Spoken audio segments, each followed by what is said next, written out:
Although this is a small case study, I hope it gave you a sense of how moving image has and is being used to represent whales, their bodies, and the communities they exist alongside, both natural and human.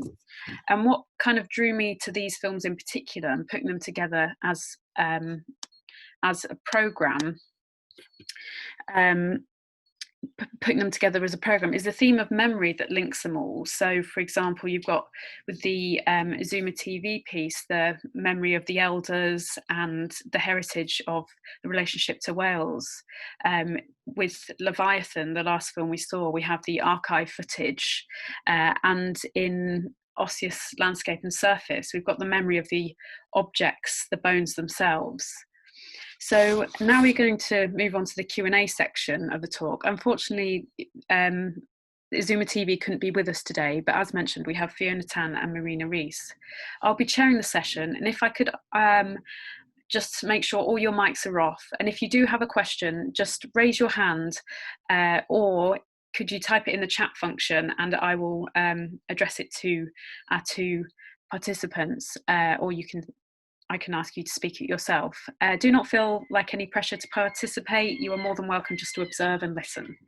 So we're going to start with Fiona. I wondered if you could tell us a bit more about the context of the work Leviathan, how you came across the footage, the musical accompaniment, and also the wider exhibition depot that it was part of.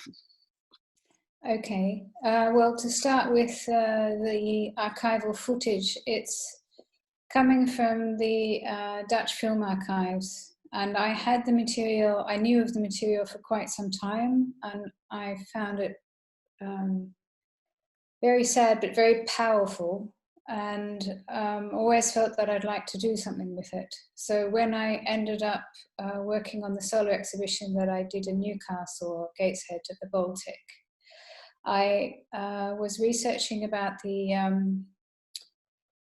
position of the Baltic there on the Tyne River, and was struck by the fact that Newcastle used to be a major whaling port, but that seemed to sort of be forgotten in the sort of local history. And so I ended up doing a fair amount of research into that, and over the years I've done various bits of research into the history of whaling. The Netherlands, the Dutch, have done a lot of whaling, and there was this strange story that kept on coming back of whales in the 50s, 3 of them that had been caught off the coast of Norway and had been preserved and then loaded onto the back of elongated lorry trucks and driven around Europe like a fairground attraction.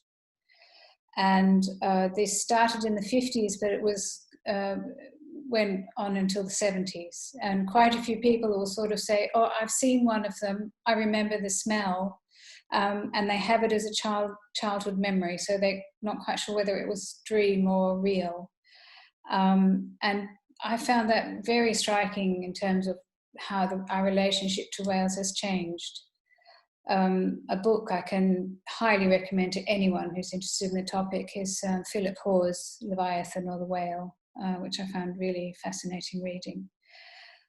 So working on that, for that exhibition at the Baltic, I decided to use this footage of this skinning of the whale that I'd found in the archives. It's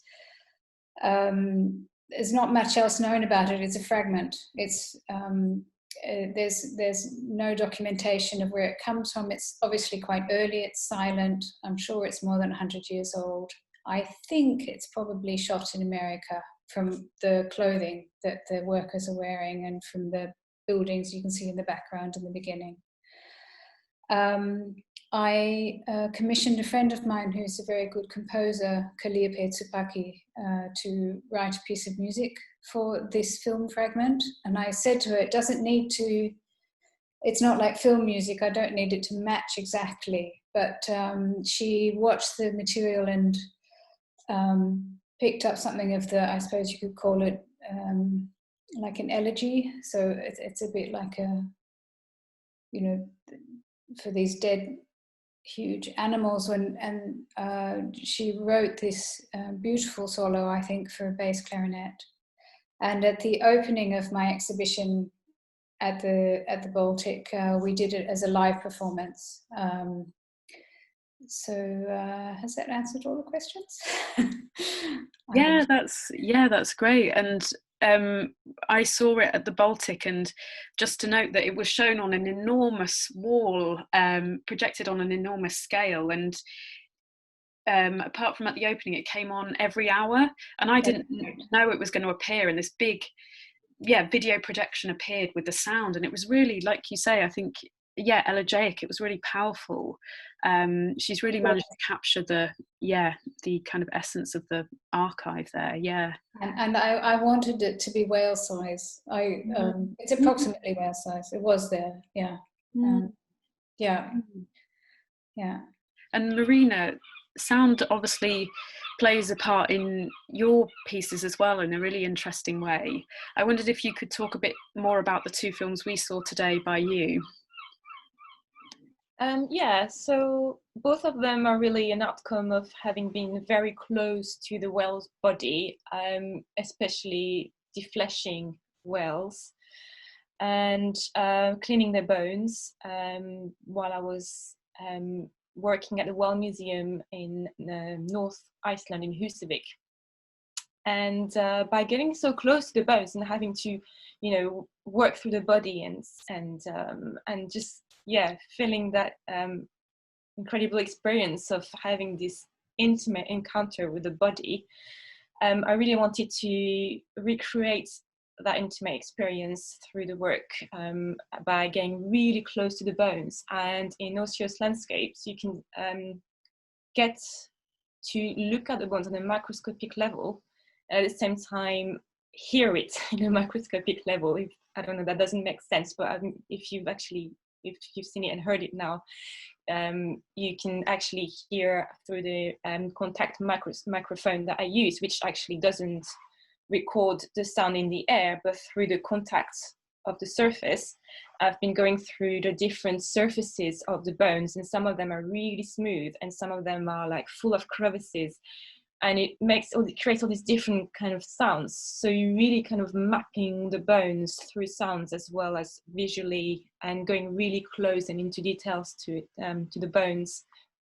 So, for example, the long, deep ones that you might have heard, where I was going through the rib bones, so I was just going like,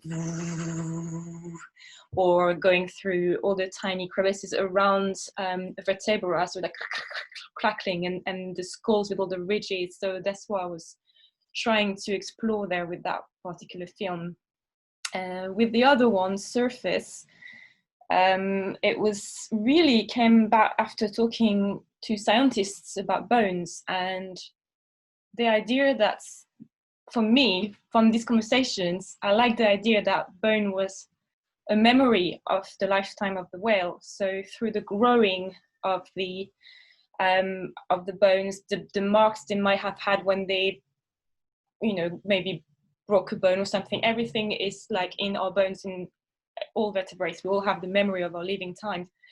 And the sound for this one is actually a sound I recorded of the sea, but it's really muffled, and I wanted to actually evoke the sea through the bones, so as if it was the echo of the sea that you can hear from the bones. So again, from the memory of the bones of its lifetime as a whale. So I hope that answers that question about the sounds. No, that's really interesting. And I think that idea of the micro and the macro really allows a conversation nicely between your work, Marina, and Fiona, your work, like you said, that kind of scale of the whale. I have a question here from Caroline. I think it can be addressed to both of you. And she says she wonders how you feel that the archive can contribute to current ecological conversations, I guess, around whales. Well, that's an interesting question. What struck me from your nice programmation, Martha, was that in some ways it's anti-chronological, because you started with the first film, which had a lot of footage from them having the Inuit having just caught a whale in 1994, which is the elder was talking about the fact that when he was a child he didn't see any whales, and they started seeing them again later when the population was recovering. And you finished with Leviathan, which is showing footage which was the cause of why the population became so depleted. So it was actually sort of, in some ways, I found that an interesting link. And so I suppose in that way, this material is answering that question already, because it's showing you very visually the situation and how that changes. I'm not answering the question very well, but I'm unmuted there. And no, that's a really interesting way of putting it. That kind of anachronic sense that you get, almost. Yeah, Marina, is there anything you'd like to add to that about what Fiona said, or the role the archive can play in ecological conservation? Yeah, I mean, obviously, archives are really important. I mean, to not only have a record of what was done to whales and the practice of whaling, but also as a cultural heritage. I mean, it is, in the end of the day, cultural heritage to many nations, and it's important to be aware of that history. And in terms of ecological concerns, this is, vital to actually remember that this has happened, and what can we do to not repeat the mistakes we've done, while still being aware this is part of our history and moving forward. So it's it's a big question, but it's a really good question. We have a question. We have a question from Stuart for Fiona.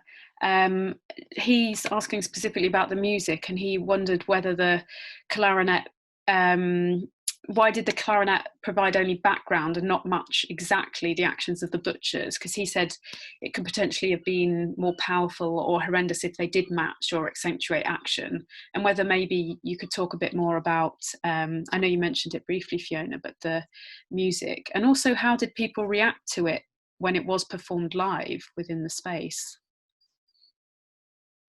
I thought the performance was really strong, also because it was rather unexpected. It was similar to the video that you've just seen, that the music starts first. So you sort of don't know what you're getting. Okay, maybe if it had been more timed, or if it had been more, as I say, kind of a programmatic film music, it might have been more ghastly, more gory, but I don't think it's necessary, because I think the footage is so strong, and that's a particular strength of the footage. Is, these animals are so huge, and from certain details of the footage, I find it comes very close. That, for example, you see at some stage you see steam coming off the carcass, so you think, oh, this is a creature which is still warm inside. And for me, the part of the strength of the footage is very everyday. Like the men working on these whales, they've clearly done this 1,000 times, because they do it in such a routine manner. They know exactly what they're doing, and the carcass is being pulled up by a chain, and they're sort of just standing still and letting their knives cut it open. And I think it's really not necessary to give that any more emphasis. It's already there, but that's obviously taste and.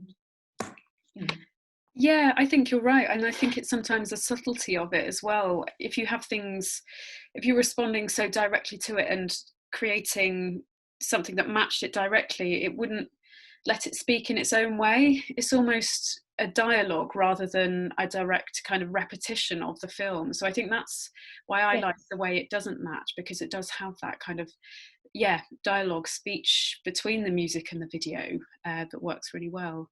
Yeah. We've got a question from Dorcas, who, I guess this does apply to you both, and it was actually one I had down to ask you both.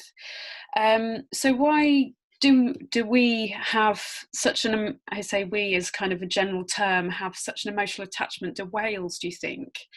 And why they're so compelling? And why were you drawn to work with them in these particular works? Perhaps Marina can Marina, go. do you want to go first? I think for me, it's the fact that it's both alien and really similar to us at the same time that I find fascinating. I mean, obviously, having seen them in the wild as well as the skeletons in museums, your first thought is, whoa, this, it's sublime. It's this, sublime is the word. It's like the sheer size and living in such an extreme way compared to me. But at the same time, and especially having, again, going back to the experience of defleshing a whale and going through their organs and seeing their hearts and their lungs, and they have to actually come to the surface to breathe like us. You take the flipper, you take off the skin, and you see it actually has hand bones, which are remnants from its life living on land. It used to live on land before it evolved into the whale in the sea. And I think that's what really, I find it fascinating, is that for me, it's kind of, the whales are kind of a link in between us and the sea. They're mammals like us, but they've evolved to live in a completely different environment and have developed this kind of supernatural powers to be able to survive there. And that's what draws me to them. And I know they're like megafauna, and it's easy to be drawn to them. But what can I say? They're just absolutely fascinating animals.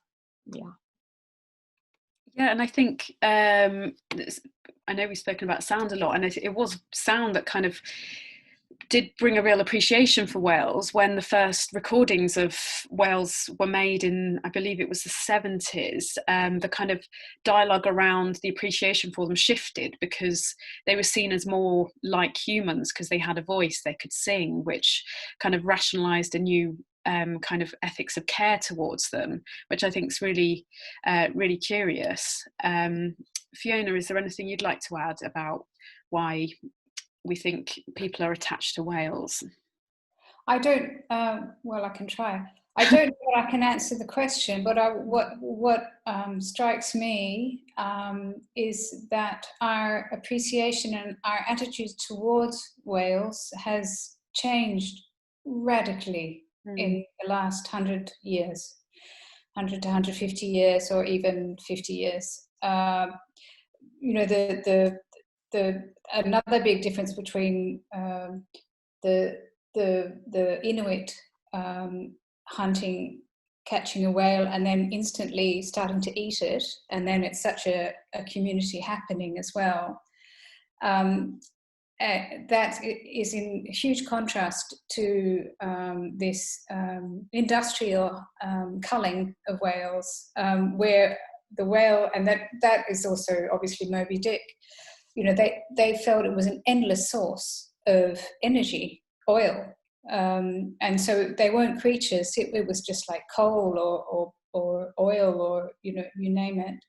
It was a renewable source was what the feeling was, and so they were not considered animals, let alone intelligent animals, let alone something that we'd need to have some kind of relationship to. So indeed the word Leviathan, which is just some kind of horrible monster which is very far away from us, is the way that they were seen definitely 200 years ago. And when was Moby Dick written? 18 something or other. But he already, I find Melville he is also in awe of the whales. He obviously does also have respect for them. So his relationship is already rather ambivalent. So I think that's a really interesting topic, the fact that it has almost gone 180 degrees, our relationship to them. And I can't quite explain it only from the fact that they make interesting sounds. Yeah, I think you're completely right, that kind of shift and not being able to fully kind of understand or pin why, and that kind of intimacy, like you say, that we saw with the kind of Inuit hunters and that ingesting of the whales, and is so different from the industrial scale where there's the complete desire to not come in contact with the bodies at all. That's really curious. We have a question from Simon. Did you want to ask it, Simon? Hello there. So first of all, thank you so much, everyone, and thank you for putting this together, Martha. It's just exquisitely curated. I suppose the question I was kind of considering has been sort of explored by Fiona's reaction to that question, and really I just felt like it was more, there was a lot more to explore with that relationship in Bowhead with the between the Inuit and this kind of lost memory and this kind of wanting from the elder to really have something that he never had, that he's so connected with. And he's then the kind of complete opposite, which is the commodity, the just like coal type aspect of industrial harvesting. And I just wondered what really kind of everybody thought about the idea of the Inuits having the allocation of one bowhead. And I know there's been an awful lot of conversations going on. I spent a lot of time in Greenland myself and in Denmark, and therein lies all sorts of other dialogues. But the idea that this reconnection to the kind of spirit beast of the bowhead, which is essentially the really deep set connection with the Inuit, which most living Inuits have no understanding of because they haven't experienced that. So this immediate ingestion is part of that sort of actual connection. And I just wonder whether you feel that there is a justifiable means to that end, in terms of that there is a kind of natural hunting process that has gone on over a very long period that is so disconnected to the industrial harvesting. That do you feel that should be allowed to continue in a very small way? I mean in terms of the Inuit themselves. Thanks. Fiona, did you have something to say? I can try and respond. Personally, I would tend to think that there is some justification to be found. It needs to be treated with caution, because it can become a slippery scale. I've been to Japan quite a lot, and the problem that with what Japan has been doing is that they say that any hunting they do is for research purposes, but you can still buy whale meat in markets, so it's not only for research. And whale meat is still, and blubber is a delicatessen, and it's quite readily available. So, and the problem is that the human population is so large now. If everyone wants to try whale meat, then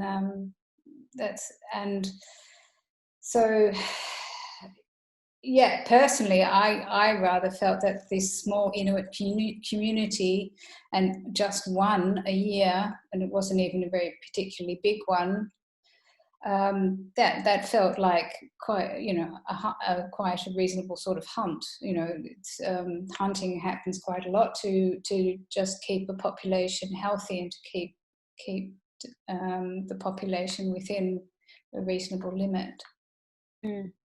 Yeah, yeah. And Marina, I wondered whether you either had thoughts on that, or I've spoken to you before about you've been living in Iceland for a long period of time, where obviously whaling is still allowed. I wondered whether that changed your relationship to whales at all, living there. Yes, it is an incredibly complex question. Obviously, it's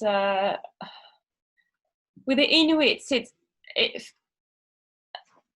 You would tend to think, yes, it is probably, if you're going to hunt a whale, it would make more sense that they would do it, because it's just so ingrained in their culture. That's all they've been able to survive on for so long. Then you move on to other cultures that are still doing it, and then it becomes more complex, because that's not the only thing they're surviving on. And Iceland is one of those for me. So when I lived there for 7 years, and when I first arrived there, I was being a very European person coming in and wanting to ask everyone, why are you still whaling? Do you realize a fin whale is endangered, or not endangered, but threatened? And I wanted to discuss it. I wanted to understand why people were doing it, because it's not even, for them, it's a commercial purpose. I mean, the fin whale is actually sent to Japan. It's not even for them to eat. They also hunt the minke whale in Iceland, which is for domestic use, but the fin whale is sent abroad. So I was really curious. I wanted to know, I wanted to discuss it. It was why? And the more I asked questions, the more I was upsetting people. And I went into arguments, and, they were saying this is our rights, and how, and there was this real sense of like, how can people come into our land and tell us what to do? And I think this is really at the point where I started to think, okay, I have to stop arguing, and I have to start to listen, and I have to listen to their story, and why do they feel it's their right, and why what's their relationship with the whale and whaling, instead of just looking at the scientific data of what's out there now and what I should think about it, but listen to them and their history.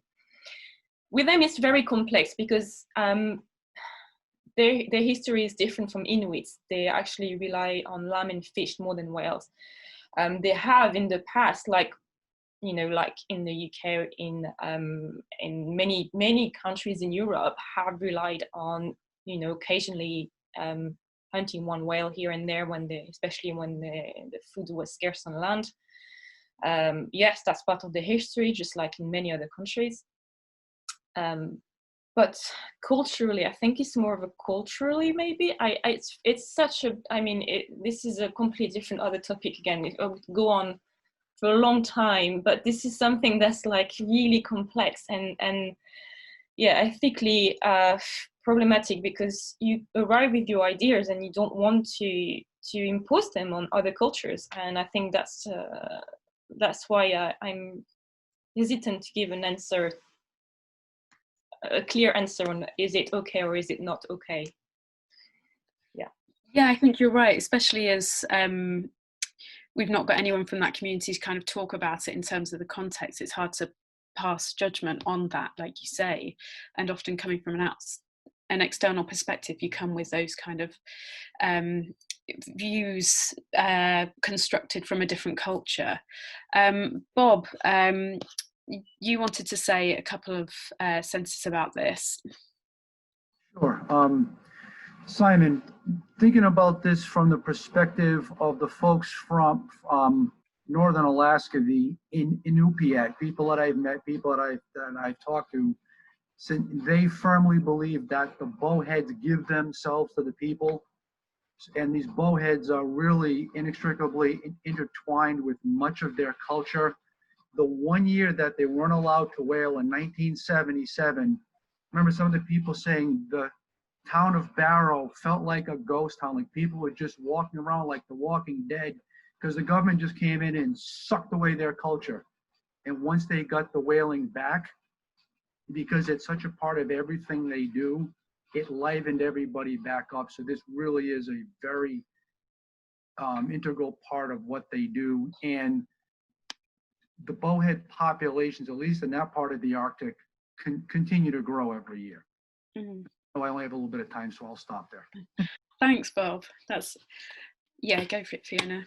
Yeah, it's that whale blubber was used in margarine in the West until the 70s. So, we can think that we've been not using whales for a long time, but it's not true.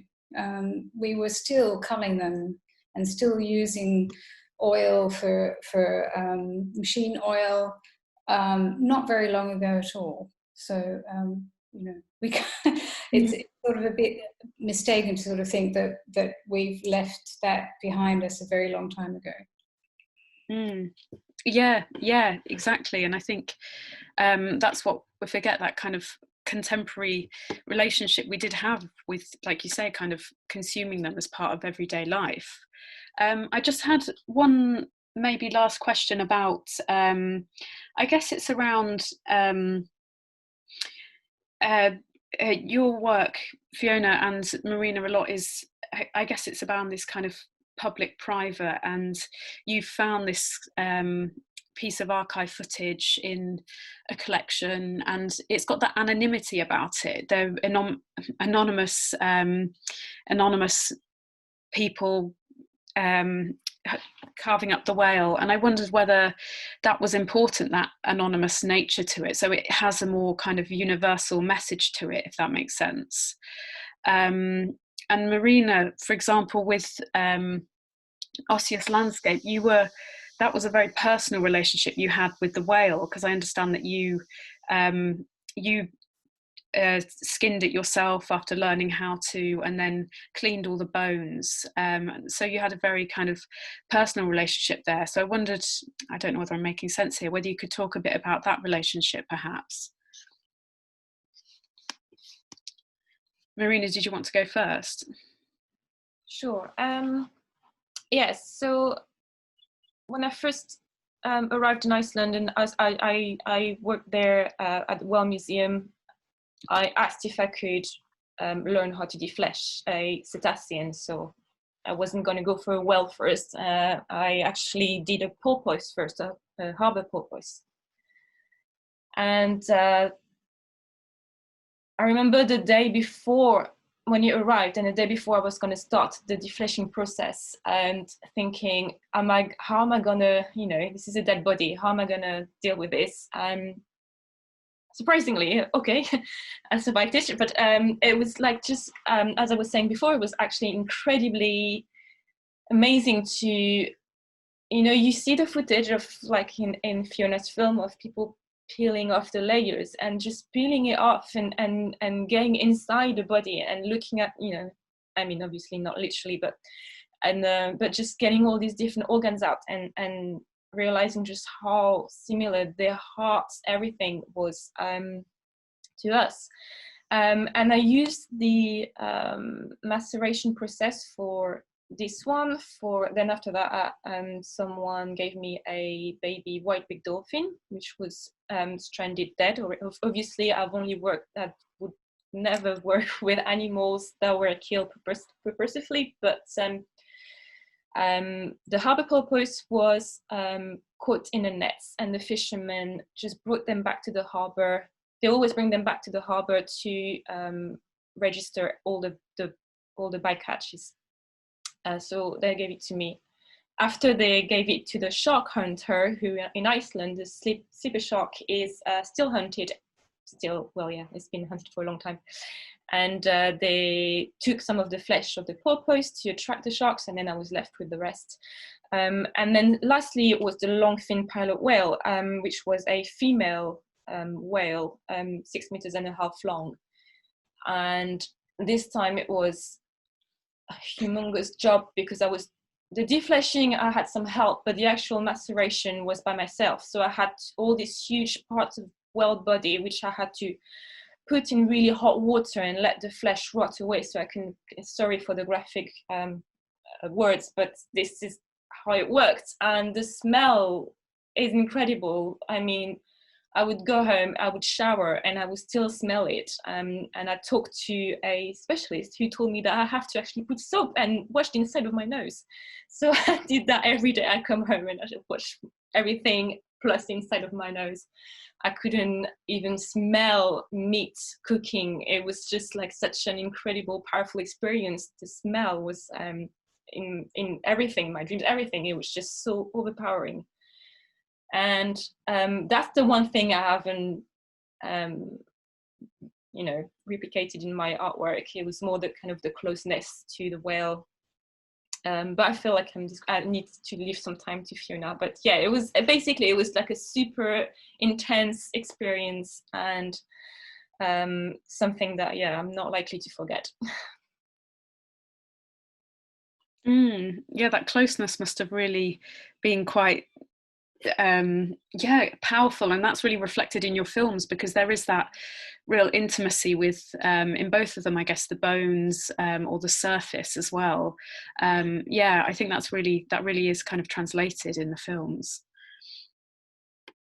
And Fiona, is there anything you'd like to mention about maybe the use of the archive and I guess either the distance or the public nature of that? Only that that's certainly true, that there is a distance. I mean, there's a historical distance, and I like searching through archives, because I can sort of rediscover things and sort of breathe back life into them, if you like. And the only way I can do that is if I feel a very strong connection to the material for whatever reason. That's obviously a very, Marina's talking about, this intimacy from being so close to the material that you're literally actually standing inside it. Whereas I'm sort of drawing material which I've by chance rediscovered close to me through, there would be various connections. The thing that there's another film I made called Depot, where I filmed a lot in the Natural History Museum, marine invertebrate specimen.